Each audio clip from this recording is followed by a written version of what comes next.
नमस्कार शेतकरी मित्रांनो, आपल्या चॅनलवरती आपण आज पाहणार आहोत गांडूळ खतापासून शेतकरी बांधवांना होणारे फायदे व कशा प्रकारे तयार केलं पाहिजे। मॅम नमस्ते। महाराष्ट्रातील तमाम शेतकरी बांधवांना गांडूळ खताविषयी काय माहिती सांगाल? आज बघा तुम्ही सर्व शेतकऱ्यांची किंवा गरज आहे आपल्या शेतीची आणि मनुष्याची ती सेंद्रियकडे वळलं पाहिजे आणि सेंद्रियमध्ये गांडूळ खताला अतिशय महत्त्व आहे आणि हे गांडूळ खताचं उत्पादन अतिशय सोप्या पद्धतीने करता येते। कारण शेतामधला काडी कचरा असेल किंवा घरातलं खरकट अन्न असेल किंवा भाजीपाल्याचे काड्या कचरा असतील तो आपल्याला गांडूळ खत तयार करण्यासाठी उपयोगी होऊ शकते। आणि एकदा गांडूळ त्याच्यामध्ये सोडल्यानंतर पहिला जो टप्पा आहे, पहिल्यांदा जे खत होतंय त्याला 3 महिने लागू शकतात, परंतु दुसऱ्यांदा जेव्हा आपण तयार करतो त्यावेळेला महिन्यामध्ये ते खत आपल्याला तयार झालेले मिळते।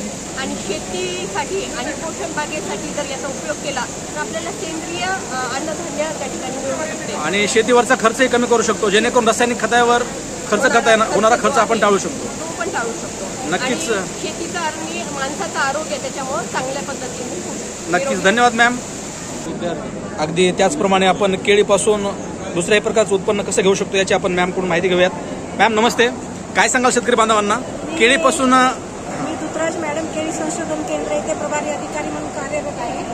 केळी आपण जेव्हा केळी जेव्हा घड काढतो आपण त्याच्यानंतर हा सगळा पार्ट आपल्याला फेकला जातो, जसं की केळीचा बुंदा आहे, घडाचा दांडा आहे किंवा सगळे पानं आपण कापून टाकतो। टाकाऊ वस्तूपासून चांगल्या वस्तू तयार करू शकतो, त्याच्यापासून आपण धागा पैसेही चांगल्या प्रकारे कमवू शकतो। तुम्हाला म्हणजे एक्स्ट्राचं हे इन्कम मिळतं, त्याच शेतात बनवतो किंवा साड्या बनवतो, वेगवेगळे आपण याच्यापासून अनेक प्रकारचे साहित्य सामान बनवू शकतो। पाहू शकता अगदी दोरी असेल किंवा आंबाड्यासारखी त्याची बट असेल, शेतकरी बांधवांच्या अनेक कामी येणाऱ्या वस्तू आहेत। सर काय सांगाल शेतकरी बांधवांना, 1 एकरमधून जर हा प्रोजेक्ट शेतकरी बांधवांनी राबवला तर किती लाखापर्यंत उत्पन्न घेऊ शकतात? पण हा विक्रीला जातो, जर चांगली क्वालिटी असेल तर 80 ते 100 रुपये तो 1 किलो विक्रीला जातो। नक्कीच एक्स्ट्राचं इन्कम म्हणजे 30 ते 35 हजार तुम्हाला मिळू शकतं एकरी। Okay, thank you ma'am. अगदी त्याच प्रकारे चांगल्या प्रकारचे वाणही या ठिकाणी आहेत। सरांकडून आपण अधिक माहिती जाणून घेऊया।